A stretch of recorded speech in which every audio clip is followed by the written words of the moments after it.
Right, what we got here? Yeah, invalid carriage. Ever so popular just after the war. When I was a kid, even like early, mid and late 50s, they were everywhere. All over. Were they? Yeah, all over. Road legal, on the road. Yeah, and all number plated up and everything.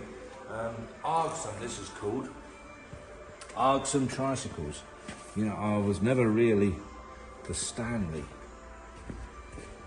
I was never all that enamoured with them, but electric, of course.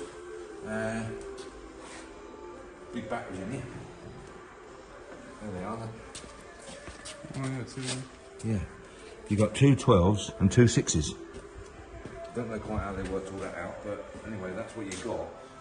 And just about everything is you've got high and low range here. Look, you see, that's broken off there. What's a new switch on there? And most of it is operated off of this here lever.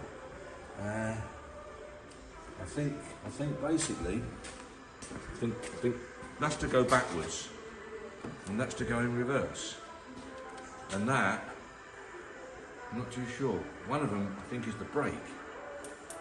I'm not over sure which it is. Someone will know. Speedo on there, handbrake on whatever on there by the looks of things, look. So, I don't know. I'll be perfectly frank with you, give me a clue. I just can't help it really.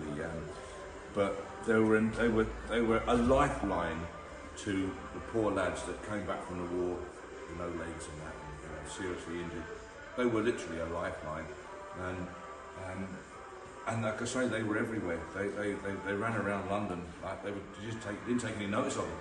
You know, it was now. I think if you saw one of these or any, well, you don't see invalid carriages anymore, do you? The cars are now adapted, aren't they? Which is fortunate. I mean, good thing. But in these days, when this was about, they were just everywhere. Like I say, you never took any notice of them. Invalid carriage was going down the road. It was just like any other car going down the road for us kids. That was just the way it was. And like I say, they were a lifeline. So but they're a collector's piece now, of course, a museum piece. Let's be fair. And not everyone's cup of tea, but someone's got to appreciate them, and someone will. But not me. Anyway, it's in the next sale. They don't fetch a great deal of money. I'm not too sure what this will achieve. Probably £1,000, something on that sort of line. And when you think of the engineering that's gone in this machine, it's pretty impressive, really. It really is pretty impressive. So here we go, in the year 2022, and we're all going electric, and the government are saying you can't buy any more internal combustion cars. You know, after the next sort of 20 years or whatever it might be, they're all being phased out, we're all going electric, load of rubbish. Obviously, it's only going to be 20 years electric before we go on to something else. We all know that, but the government are pushing it like mad, easily led, aren't they, as we all know.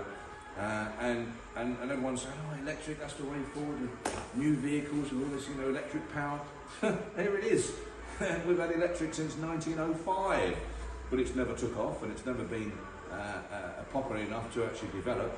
And here we have one here now, which again wasn't really good enough to use as it was designed to be used, because again you never had the range. Even in them days you never had the range. Poor old thing, they're like you're conking out. So anyway, on my soapbox, that's it. It is what it is. It's gone in the next auction.